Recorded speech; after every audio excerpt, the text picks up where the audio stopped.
வணக்கம். Coffee with அனுவோட மீண்டும் உங்களை நான் சந்திக்கிறேன். இன்னைக்கு ஒரு சின்ன கதையோட நம்ம ஆரம்பிக்கலாமா இன்னைக்கு ஷோவை? ஒரு பையன் அப்பா கிட்ட கேக்குறான், அப்ப மரியாதைன்னா என்னப்பா அப்படின்னு எல்லாரும் சொல்றாங்க. மரியாதையோட நடந்துக்கோன்னு சொல்றாங்க, மருதி அப்படின்னு சொல்றாங்களே, அதுக்கு என்னப்பா அர்த்தம் அப்படின்னு சொல்லி ஒரு சின்ன பையன் அப்பா கிட்ட கேக்குறான். அதுக்கு அப்பா அவன் கையில வேல்யூபிள் திங்ஸ் என்னன்னா டைமண்ட் ஸ்டோன்ஸ் எல்லாம் அவன் கையில கொடுக்கறாங்க. கொடுத்து, கண்ணா இதெல்லாம் எடுத்துட்டு போய் மார்க்கெட்ல ஒரு 4 பேர்கிட்ட கேளு, இது என்னன்னு கேட்டுட்டு வா அப்படின்னு சொல்லி அனுப்புறாரு. அந்த பையனும் போறான் கடைக்கு. மார்க்கெட்ல போய் காய்கறி விக்கிறவங்க கிட்ட, பழம் விக்கிறவங்க கிட்ட, கீரை விக்கிறவங்க கிட்ட எல்லார்கிட்டயும் போய் அவன் கேக்குறான், இது என்னது, இதுக்கு எவ்வளவு மதிப்பு இருக்கும் அப்படின்னு கேக்குறான். அந்த பையனை பாக்குறான், கைய பாக்குறாங்க, யாருக்கும் அது டைமண்ட்னு தெரியல. கண்ணா இதெல்லாம் ஏதோ ஒரு சின்ன விளையாடுற கல்லுப்பா, இதெல்லாம் என்ன ஒரு 50 ரூபாய் 100 ரூபாய் இருக்குமா, அவ்வளவுதான் அப்படின்னு சொல்லி அனுப்பிடுறாங்க. சரின்னு இத போய் அவங்க அப்பா கிட்ட சொல்றான். அடுத்து அவங்க அப்பா என்ன சொல்றாரு, இதையே நீ ஒரு ஸ்டேஷனரி ஷாப்பு கிட்ட போய் நின்னு கேட்டுட்டு வா அப்படின்றான். அங்க ஸ்டேஷனரி ஷாப் பக்கத்துல இருக்கிற ஒரு 4-5 கடையில போய் அந்த பையன் கேக்குறான், இது என்ன ஸ்டோனு, இது என்ன அப்படி, இது எவ்வளவு மதிப்பு இருக்கும் இதுக்கு அப்படின்னு கேக்குறான். அதுக்கு அவங்க எல்லாம் சொல்றாங்க, கண்ணா இதெல்லாம் ஏதோ விளையாடுற ஸ்டோன் மாதிரி இருக்கு, என்ன மிஞ்சி போனா ஒரு 500 600 அந்த மாதிரி இருக்கும் அப்படின்னு சொல்லி அனுப்பிடுறாங்க. இத போய் அவங்க அப்பா கிட்ட திருப்பி அந்த பையன் சொல்றான். அவங்க அப்பா திருப்பி என்ன சொல்றாரு, சரி இதெல்லாம் எடுத்துட்டு போய் ஜுவல்லரி ஷாப் கிட்ட நின்னு அங்க இருக்கிற வர்றவங்க கிட்ட எல்லாம் கேளு அப்படின்னு சொல்றாரு. அந்த பையன் அதே மாதிரி ஜுவல்லரி ஷாப் கிட்ட போறான்.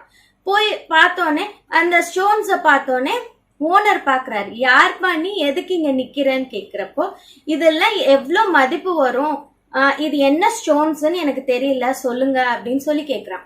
உடனே ஜுவல்லரி ஷாப் பார்த்துட்டு உள்ளவாடா அப்படின்னு கூப்பிட்டு அவனை உட்கார வச்சு உபசரிச்சு அவனுக்கு தண்ணி ஜூஸ் எல்லாம் கொடுத்து, யார் இது உனக்கு கொடுத்தா, எதுக்கு உனக்கு கொடுத்தாங்க அப்படின்னு விசாரிக்கிறாரு. விசாரிச்சுட்டு, அப்படியா சரி பத்திரமா வீட்டுக்கு எடுத்துட்டு போயிரு அப்படின்னு சொல்லி அனுப்பிடுறாரு. அந்த பையன் திருப்பி அவர்கிட்ட கேக்குற, இதுக்கு என்ன மதிப்பு அப்படின்னு கேக்குறப்போ, கண்ணா இதெல்லாம் ரொம்ப அதிகமான மதிப்பு உள்ளது, இது நீ பத்திரமா கையில வச்சுக்கணும், இத பத்திரமா வீட்டுக்கு எடுத்துட்டு போயிரு, யார்கிட்டயும் இத காமிக்காத அப்படின்னு சொல்லி அனுப்பிடுறாரு. இத போய் அவங்க அப்பா கிட்ட திருப்பி சொல்றான். உடனே அவங்க அப்பா சொல்றாரு, 3 இடத்துக்கும் இதே கல்லு தானே எடுத்துட்டு போனேன், ஏன் ஒவ்வொரு இடத்துல ஒவ்வொரு மாதிரி சொன்னாங்க அப்படின்னு கேக்குறான். தெரியலப்பா, ஏன் சொன்னாங்கன்னு தெரியலப்பா அப்படின்னு அந்த சின்ன பையன் சொல்றான். இதுக்கு என்ன அர்த்தம், எந்த இடத்துக்கு போனா அதுக்குரிய மரியாதை இருக்குமோ அங்கதான் நம்ம போகணும்னு சொல்றோம். மரியாதை இருக்கிற இடத்துல நாமளும் மரியாதையா நடந்துக்கணும்ன்றதுக்காக தான் இந்த கதையை நான் சொல்றேன். இப்போ காய்கறிக்காரவங்களுக்கு அந்த வைரத்தை பத்தி ஒண்ணுமே தெரியாது, அது ஒரு கல்லாதான் தெரியும். இப்ப ஸ்டேஷனரி ஷாப் கிட்ட போனா அதுவும் அவங்களுக்கு ஒரு டைமண்ட்னு தெரியாது, ஏதோ ஒரு ஆக்டிவிட்டிக்கு யூஸ் பண்ற மாதிரி ஒரு சம்திங், ஏதோ ஒரு காஸ்ட்லி ஸ்டோன்ன்றதான் தோணும். அந்த ஜுவல்லரி ஷாப்புக்கு அவங்களுக்கு தான் தெரியும், ஏன்னா அது கூடவே அவங்க பிசினஸ் பண்றனால அதோட வேல்யூ என்னன்னு தெரியும். அதனால நம்ம மரியாதை எங்க காப்பாத்திக்கணுமோ அங்க நம்ம கரெக்டா காப்பாத்திக்கணும். நம்ம யார்கிட்ட எப்படி நடந்துக்கணுமோ அந்த மாதிரி கரெக்டா அப்படி நடந்துக்கணும். அதுக்காக தான் இந்த ஒரு சின்ன கதை உங்களுக்கு எல்லாத்துக்கும் நான் சொல்றேன். திடீர்னு இந்த கதை எதுக்குன்னு பாக்குறீங்களா? நாம எல்லாத்துக்கும் கூறிய மரியாதை கரெக்டா கொடுத்தாதான் நமக்கு அது திருப்பி கிடைக்கும். நம்ம எதிர்பார்க்கிறோம்ல, நம்ம ஃப்ரெண்ட்ஸ் நம்மள மரியாதையா நடத்தணும் அப்படின்னு நம்ம எதிர்பார்க்கிறோம்ல, பேரண்ட்ஸ் நம்மள கேட்டுட்டு தான் ஏதாவது செய்யணும், நம்மள கேட்காம செய்யறாங்க நம்ம பேரண்ட்ஸ் அப்படின்னு தோணும்ல உங்களுக்கு. நம்ம கிட்ட ஏன் சொல்லல அப்படின்னு சொல்லிட்டு உங்களுக்கு எல்லாம் கோபம் வரும்ல, அதுக்காக தான் இதை நான் சொல்ல வர்றேன். இன்னொன்னு, ரெஸ்பெக்ட்ன்றது கிவ் அண்ட் டேக் பாலிசி தான், இது எல்லாத்துக்கும் தெரியும். இப்போ நம்ம ஒரு கெஸ்ட் நம்ம வீட்டுக்கு வர்றாங்க அப்படின்னா நம்மளோட தமிழர் பண்பாடு என்ன, வாங்க உட்காருங்க அப்படின்னு சொல்லிட்டு அவங்களுக்கு ஒரு கிளாஸ் தண்ணி குடிக்கிறது தான், கரெக்டா? இது நம்மளோட பண்பாடு. இது அப்படி செய்யறப்போ என்னென்ன நல்ல விஷயம் நடக்குது? அவங்க எவ்வளோ மன உளைச்சல்ல இருந்தாலும், நம்ம மேல இருக்கிற கோபமா இருந்தாலும் சரி, நம்ம மேல வெறுப்பா இருந்தாலும் சரி, எதுவா இருந்தாலும் அந்த ஒரு கிளாஸ் தண்ணி அவங்கள கொஞ்சம் கொஞ்சமா தணிச்சிடும். அதுக்காக தான் வந்தோடனே அவங்களுக்கு தண்ணி கொடுக்குறோம். இன்னொரு விஷயம், அந்த களைப்புல வர்றவங்களுக்கு தண்ணி குடிக்கிறப்போ அப்பாடா அப்படின்னு அவங்களுக்கு ஒன்று தோணும் பார்த்தீங்களா? அது நமக்கு நிம்மதி கொடுக்கும், நம்ம வீட்டுக்கு நிம்மதி கொடுக்கும். அதுக்காக தான் வர்றவங்களை வாங்கன்னு சொல்லி உபசரிக்கணும்னு சொல்றோம். நம்ம அப்பா அம்மாவுக்கு எப்படி மரியாதை கொடுக்குறோம்? யாராவது யோசிச்சிருப்போமா?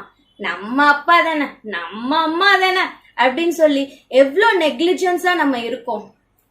அம்மா கிட்ட என்ன மரியாதை இருக்கு? ஏ அம்மா இங்க வா அப்படின்னு நம்ம சொல்றோம். கரெக்டா? அது ஆக்சுவலி நமக்கு அவங்க தான் ஃபர்ஸ்ட் ரோல் மாடலா இருக்காங்க. நம்ம அவங்களதான் ஃபர்ஸ்ட் பாக்குறோம். ஏ இங்க வா அப்படின்னு சொல்றப்போ அவங்களுக்கு என்ன நம்ம மரியாதை கொடுக்கறோம்? அங்க ஒண்ணுமே இல்லை. ஆனா அவங்களுக்கு நமக்காக அவங்க எவ்வளோ பார்த்து பார்த்து என்ன உனக்கு வேணும்னு பார்த்து பார்த்து செய்யறாங்க. ஆமாவா இல்லையா? அதுக்கு நான் தான் சொல்றேன், அப்பா அம்மாக்கு ஃபர்ஸ்ட் மரியாதை கண்டிப்பா கொடுக்கணும். எப்போ வெளியில போனாலும் அவங்க காலில் விழுந்து கும்பிட்டு அவங்க பிளெஸிங்ஸ் வாங்கிட்டு போங்க. அப்பா அம்மாவோட பிளெஸிங்ஸை விட வேற எதுவுமே இந்த உலகத்துல பெருசு இல்லைங்க. அவங்களோட பிளெஸிங்ஸ் நம்ம கிட்ட எப்பயுமே இருந்தா கண்டிப்பா நம்ம எந்த காரியம் செஞ்சாலும் அது சக்சஸ்ல தான் முடியும். இது கண்டிப்பா நீங்க எல்லாரும் செய்வீங்கன்னு நான் எதிர்பார்க்கிறேன் குட்டீஸ். அதே மாதிரி நம்ம டீச்சர்ஸ்க்கு என்ன ரெஸ்பெக்ட் கொடுக்கறோம்? அதுவும் இப்பெல்லாம் இருக்கிற பசங்களை சான்ஸே இல்லைங்க. அப்படின்னா என்னன்னு கேக்குற மாதிரி இருக்கு இப்ப பாக்குற ஸ்டூடெண்ட்ஸ் எல்லாம். அதுவே கொஞ்சம் சின்ன பசங்களை கூட அவங்க கூட டீச்சர்ஸ்க்கு ரெஸ்பெக்ட் கொடுப்பாங்க. எக்ஸாம்பிள், ஐயோ டீச்சர் வர்றாங்கடா, டீச்சர்ஸ் வர்றாங்கப்பா அப்படின்னு ஒரு சின்ன மரியாதையாவது இருக்கும். அதுவே கொஞ்சம் பெரிய பசங்க, ஒரு 10th 11th படிக்கிற பசங்க எல்லாம் என்ன சொல்லுவாங்க? வருது பாரு, உட்காருது பாரு, நம்மள டார்ச்சர் பண்ணுது பாரு அப்படின்னு எப்படி நீங்க பேசுறீங்க? குருன்றது நமக்கு எவ்வளவு ஒரு முக்கியமான ஸ்தானம். அவங்க நம்மளுக்காகவே வந்து சொல்லி கொடுக்கறாங்க. நல்லது என்ன கெட்டது என்னன்னு எல்லாத்தையும் நமக்காக சொல்லி கொடுக்கறாங்க. நம்ம என்னதான் யூடியூப் கூகுள பார்த்து நிறைய கத்துக்கிட்டாலும் டீச்சர்ஸ் கிட்ட நிறைய விஷயங்கள் நாம கத்துக்கிறோம். நமக்கே தெரியாது என்னென்ன அவங்க கிட்ட கத்துக்கிறோன்றது தெரியாது. ஆனா அதெல்லாம் தான் பின்னாடி நமக்கு யூஸ் ஆகும். நம்ம படிப்பை விட அவங்க கிட்ட கத்துக்கிற அந்த ஒழுக்கம், நேர்மை, அதெல்லாம் தான் நமக்கு ஃபியூச்சர்ல யூஸ் ஆகும். அந்த ஒரு இடத்துல போனா சைலண்டா இருக்கணும், ஒரு லைன்ல போனா கியூல கரெக்டா நடந்து போகணும், ஒருத்தவங்க வந்தா விஷ் பண்ணணும், இதெல்லாம் நமக்கு டீச்சர் ஸ்கூல்ல சொல்லி கொடுப்பாங்க. இதெல்லாம் தான் கண்டிப்பா இதெல்லாம் ஃபாலோ பண்ணணும் பசங்களா. இதுக்கு நான் ஒரு சின்ன உதாரணம் சொல்றேன்.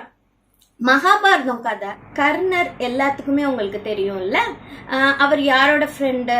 துரியோதனனோட ஃப்ரெண்டு. துரியோதனன் யாரு?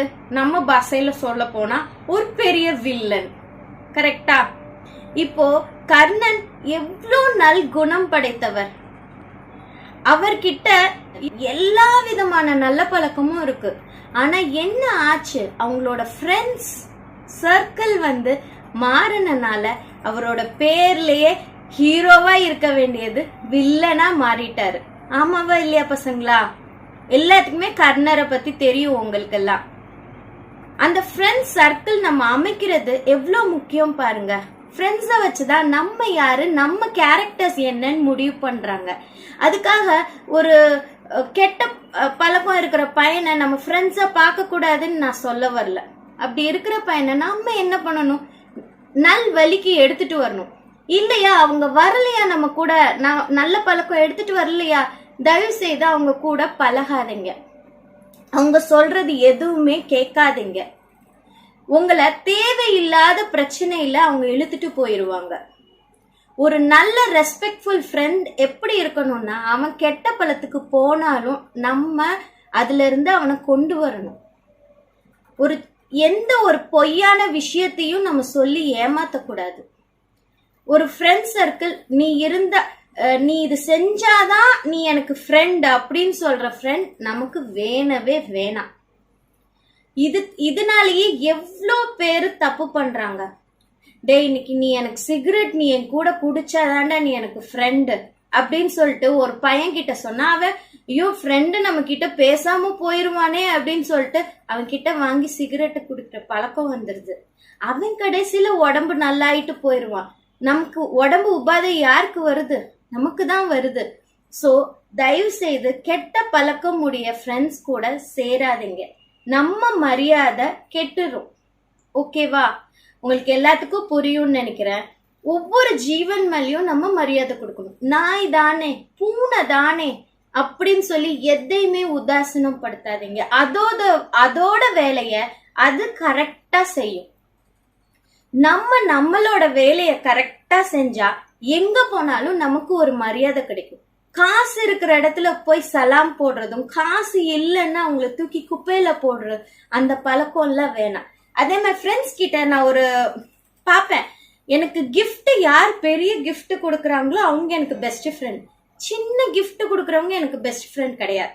அந்த மாதிரி எத்தனை பேர் இருக்காங்க காசுக்காக பழகுறவங்க. நிஜமா சொல்றேன், அவங்க எல்லாம் ஃப்ரெண்ட்ஸே கிடையாதுங்க. உங்களுக்கு அவங்க கூட ஃப்ரெண்ட்ஷிப்பை ஃபர்ஸ்ட் கட் பண்ணுங்க. நமக்கு எப்போ நல்லது செய்யறாங்களோ, நல்ல விஷயங்களை சொல்றாங்களோ அவங்க தான் நமக்கு பெஸ்ட் ஃப்ரெண்டா எடுக்கணும். லைஃப் லாங்க்கு அவங்க தான் நம்ம கூட வருவாங்க. நம்ம பேரு, நம்ம இமேஜ், நம்மளோட ரெஸ்பெக்ட் எல்லாமே நம்ம ஃப்ரெண்ட்ஸ் பேஸ் பண்ணி தான் இருக்கும். புரியுதா? நல்ல ஒரு ஃப்ரெண்ட் செலக்ட் பண்றப்போ, பேசுறப்போ ஜாக்கிரதையா யோசிச்சு பேசுங்க. யார் நமக்காக ஃப்ரெண்ட்ஸ், யார் நம்மள கெட்ட வழியில எடுத்துட்டு போகாம நல்ல வழிக்கு எடுத்துட்டு போறாங்களேன்னு பார்த்துட்டு அவங்க கூட பேசுங்க, பழகுங்க. எல்லாத்துக்கும் மரியாதை கொடுங்க. தானா உங்களுக்கு அந்த மரியாதை தேடி வரும். ஓகே, பாய் குட்டீஸ். உங்களுக்கு இத மாதிரி ஏதாவது சொல்லணும்னு நினைக்கிறீங்களா? கமெண்ட் பாக்ஸ்ல சொல்லுங்க, நாம அதை பத்தி பேசுவோம். பாய்.